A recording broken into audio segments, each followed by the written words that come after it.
Las aguas del Golfo Nuevo que bañan las costas de Madryn, así como las del Golfo San Jorge, albergan importantes ecosistemas y son ambientes considerados como santuarios de la fauna marina.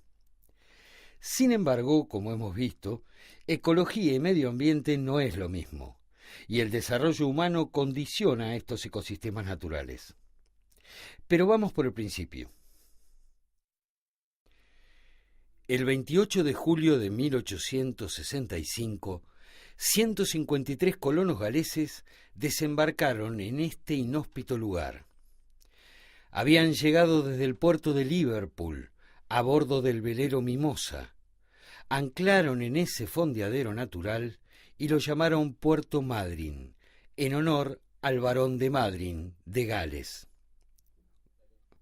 Los recién llegados se enfrentaron a la falta de una fuente de agua dulce permanente, se refugiaron en estas cuevas y con el tiempo dieron origen a la actual ciudad.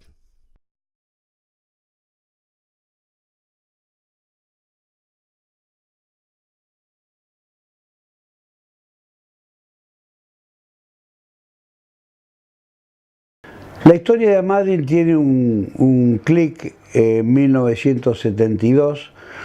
A partir de la adjudicación de la planta de aluminio en Puerto Madryn, que implicaba también la construcción del puerto de aguas profundas y de la línea de alta tensión entre la cordillera Futaleufú y Puerto Madryn para abastecer de energía, que es la materia prima básica del aluminio, Madryn tiene un crecimiento explosivo, pasando de los 5.000 habitantes que tenía en 1972, digamos, a lo que es hoy.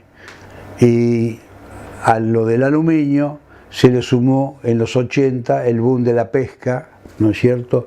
Y hoy estamos en el orden de los 90 y pico, 100.000 habitantes. Había tenido antes un crecimiento determinado, porque en Madryn era parte del polo textil sintético Madryn-Trelew, que en su momento fue el principal polo textil sintético de la Argentina. Acá, por ejemplo, pocos saben hoy que las principales medias de mujer de la Argentina se hacían en Madryn: medias Cancán, Evelina, Cortilene, una serie de productos textiles de primerísima calidad y conocimiento en el mercado nacional se hacían en Madryn y Trelew, que en conjunto juntaban el orden de los 5 o 8.000 empleados textiles. Y bueno, esta es la realidad de cómo cambió Madryn a partir de Aluar, ¿no es cierto?, que vino a reemplazar la caída que se iba produciendo en lo textil y que produjo ese cambio fundamental en el diseño de Madryn, ¿no es cierto? Una ciudad que tiene serios problemas de desarrollo urbanístico.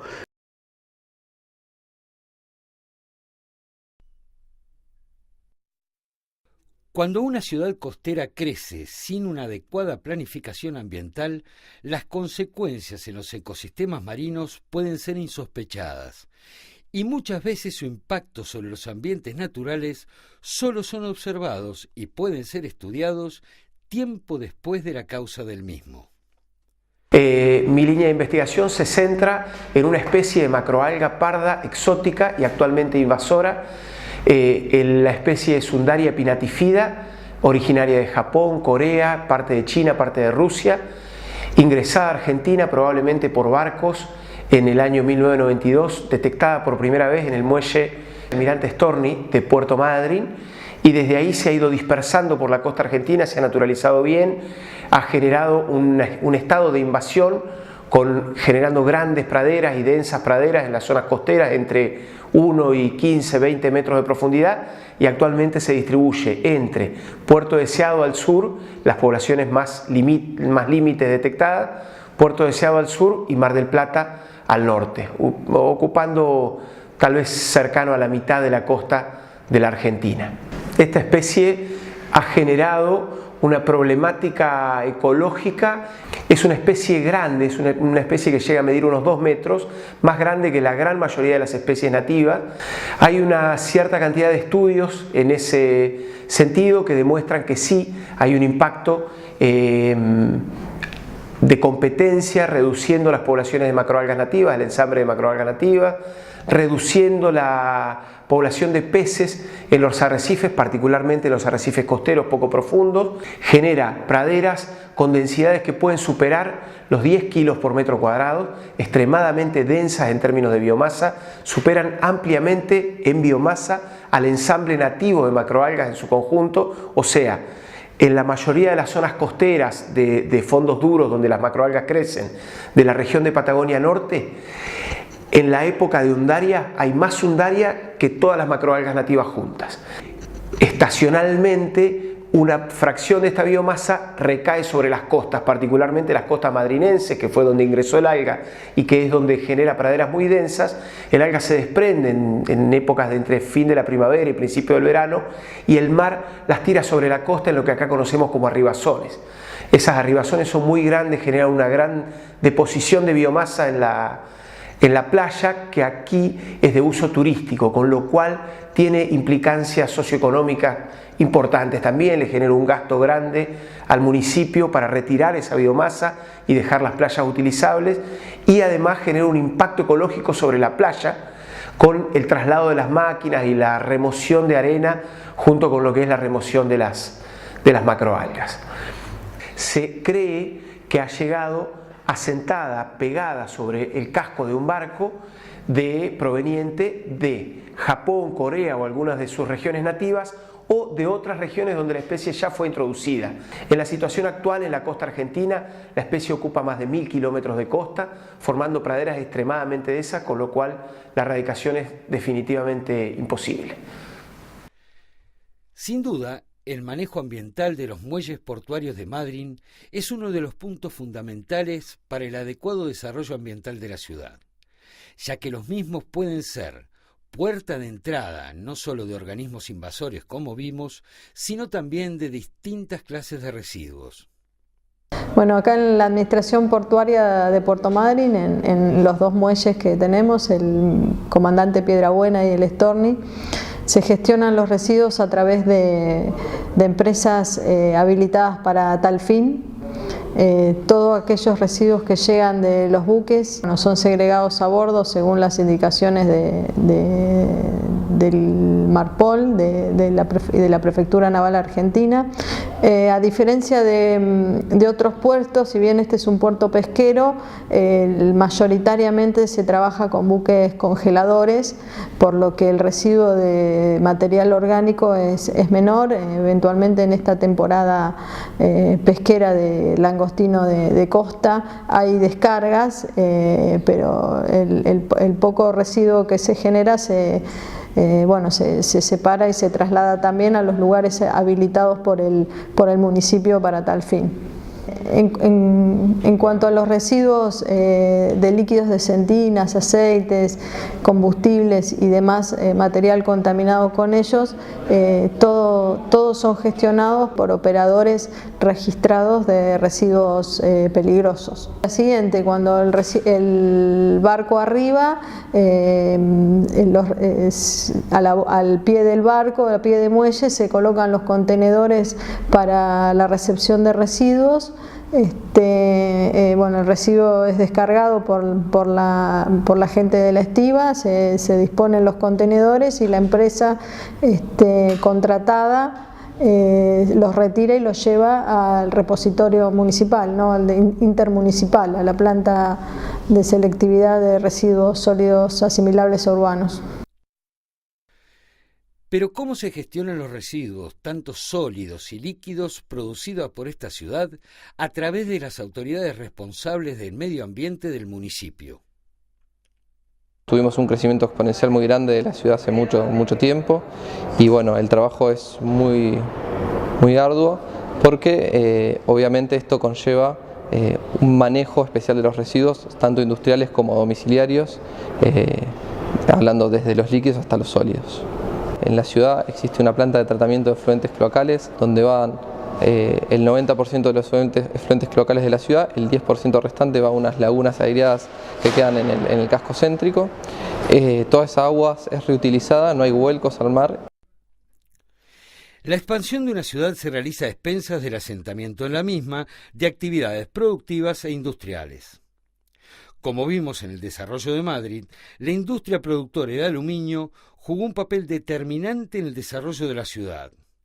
Pero ¿cómo afecta o afectó al medio ambiente esta actividad y cuáles son los recaudos que se tomaron al respecto? Bueno, trabajo en el grupo de gestión ambiental de Aluar.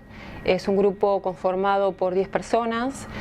Atendemos a distintos aspectos ambientales de la planta, porque todos los humos que son emitidos por las cubas en donde se fabrica el aluminio son aspirados por estas plantas de tratamiento de humos y son, digamos, filtrados. Se retienen los contaminantes para luego ser liberados al ambiente. Uno de los aspectos ambientales importantes de la planta es el consumo de agua potable.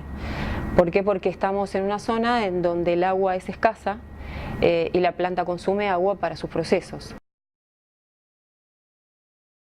Entonces, hemos trabajado en la reducción del consumo de agua potable, hemos reemplazado agua potable, que se consumía agua potable en algunos puntos de los procesos, por agua de descarte de otros procesos dentro de planta. Entonces redujimos el consumo y optimizamos el uso del agua. Todos los líquidos cloacales generados dentro de Aluar se tratan allí y luego del tratamiento se destinan al riego de espacios verdes. Aluar comienza a producir aluminio en el año 1974. Hacia el año 1986 las cubas comienzan a ser cubiertas, se optimizan los procesos y se instalan las primeras plantas de tratamiento de humo. Bueno, Aluar tiene una red de monitoreo de calidad de aire con 13 estaciones de monitoreo. De esas 13 estaciones, 5 son puntos de muestreos de material particulado y en todos los puntos se determina las concentraciones de fluoruro gaseoso, que es el indicador de desempeño ambiental de la industria del aluminio, de cualquier industria de aluminio. La ubicación de esos puntos de muestreo está relacionada con una modelación que se hizo en su momento en el estudio de impacto ambiental, donde se trazaron isolíneas de concentración, pudiéndose observar cuáles son los lugares donde hay mayores concentraciones, obviamente vinculado con el sentido del viento. Al menos hay 2 puntos de muestreo en cada punto cardinal y en general se buscaron sitios que sean seguros para evitar el vandalismo. Todos estos muestreos arriban a este laboratorio que está atrás mío. Todo esto nos permite dar confianza y calidad a la hora de emitir un reporte, tanto interno como externo. Dentro del proceso de fabricación de aluminio y enfocándonos en los temas ambientales, uno de los aspectos significativos, que básicamente son 3, uno de ellos es la generación de residuos sólidos. Hay requisitos legales asociados que son ineludibles y los tenemos que cumplir y básicamente tienen que ver con la generación de residuos peligrosos. La mayoría de los residuos peligrosos que generamos en planta se disponen acá, en la planta de Aluar, en un relleno de seguridad. Hay residuos especiales que no estamos habilitados a disponer, entonces los entregamos a un tercero habilitado para que los pueda tratar. Ciertamente, para esta industria productora de aluminio, el compromiso con el medio ambiente representa hoy un aspecto importante. Sin embargo, en su larga trayectoria, parece que solo a partir de los últimos años se ha puesto énfasis en los problemas ambientales derivados de la producción. Y otro tanto parece haber sucedido con la gestión de la fracción orgánica de las industrias pesqueras. En cuanto a los residuos sólidos urbanos, se hizo el cierre del basural a cielo abierto hace ya 2 años. Dentro de los residuos pesqueros se está trabajando en nuevos métodos de tratamiento, como puede ser un land farming dentro de la ciudad, en las zonas alejadas, y estamos trabajando con las pesqueras para que estabilicen sus efluentes líquidos y los tengan en un parámetro adecuado para el vuelco hacia cualquier cuerpo receptor de agua. Dentro de lo que es el agua potable, tenemos un caño de impulsión que tiene 60 kilómetros que viene de la ciudad de Trelew, donde el agua es potabilizada en la ciudad de Trelew por la cooperativa eléctrica y bombeada hacia la ciudad de Puerto Madryn. Es un recurso hídrico que nosotros entendemos que es muy importante. El recurso en un lugar como este, que es un lugar desértico, lo tenemos que cuidar muy fuertemente. Sin embargo, estas últimas medidas parecen haber llegado tarde, y la inadecuada gestión de la fracción orgánica proveniente de la industria pesquera ha provocado un conflicto entre gaviotas y ballenas. Bueno, durante los últimos años, digamos la última década posiblemente, han crecido, han aumentado alarmantemente la frecuencia y la intensidad de los ataques que se registran de gaviotas a ballenas. Estos ataques no son ataques ni para defender un territorio, ni es un ataque agresivo, pero las gaviotas han entendido que las ballenas son una pieza de alimento, por lo tanto, más que un comportamiento de ataque, podemos definirlo como un comportamiento parásito. Es decir, las gaviotas parasitan a las ballenas, de modo que maniobrando en el aire logran picar y extraer pedazos de piel e incluso de grasa, especialmente de las espaldas, de los lomos de las ballenas, cada vez que emergen a respirar. Este comportamiento tiene un origen posiblemente en la década de hacia fines de los 70, fue manifestado por primera vez.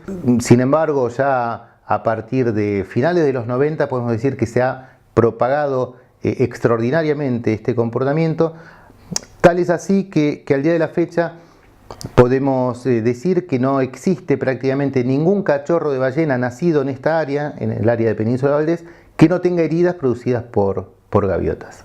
Estas heridas tienen diferentes tamaños, diferentes complejidad, diferentes,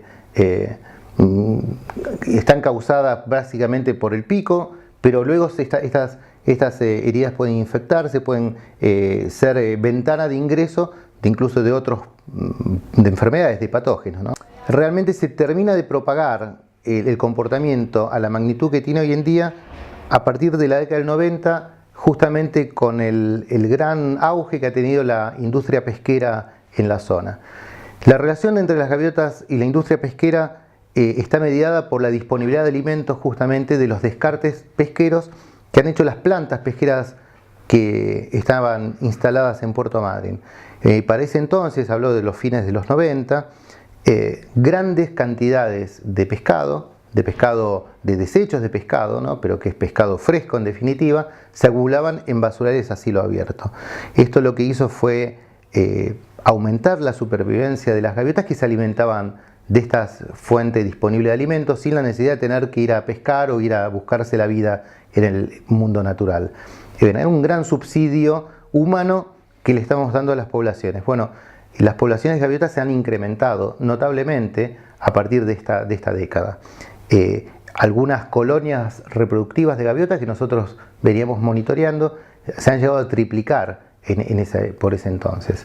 La dimensión del comportamiento de alimentación de gaviotas sobre ballenas cobra un especial interés, al menos para la ciencia, de poder entender cómo sanearlo, cómo mitigarlo y sobre todo entender cuáles son las consecuencias que tienen este comportamiento cada vez más expandido en las poblaciones de ballenas. Si bien vemos que existen esfuerzos en los últimos tiempos con respecto a la adecuada gestión de los residuos sólidos urbanos, el problema no parecería estar totalmente solucionado y está afectando directamente al monumento natural de la Patagonia, la ballena franca austral. El desafío ambiental que contiene Madryn, ¿no es cierto?, que exista una aplicación correcta y virtuosa de las normas ambientales que exigen el funcionamiento de la industria, por ejemplo. empresas que tienen el bypass y siguen tirando los desechos de las pesqueras al Golfo. Barrios completos, carísimos, se han loteado y se han permitido lotear sin servicios. Entonces vos caminás en la playa y hay sectores donde te enterrás en arenas negras de las cloacas que fluyen bajo Napa hacia la costa. El manejo serio, digamos, de los residuos, no tirarlos en cualquier lado, ¿no es cierto? Y hacer una gestión razonable. Sabemos las cosas que hay que hacer, pero hay que ponerlas en práctica, hay que exigir el cumplimiento de las normas, más que inventar nuevas cosas, exigir el cumplimiento de las normas de lo que está previsto, y eso nos daría el resultado que estamos buscando y que queremos. Por otro lado, un problema importante son los residuos cloacales, donde hoy por hoy tenemos una factibilidad de cloacas que nos da la cooperativa eléctrica, que es la que maneja las cloacas, pero de todas maneras estamos pensando en una nueva planta de tratamiento para la ampliación de la ciudad, que sería en la zona sur.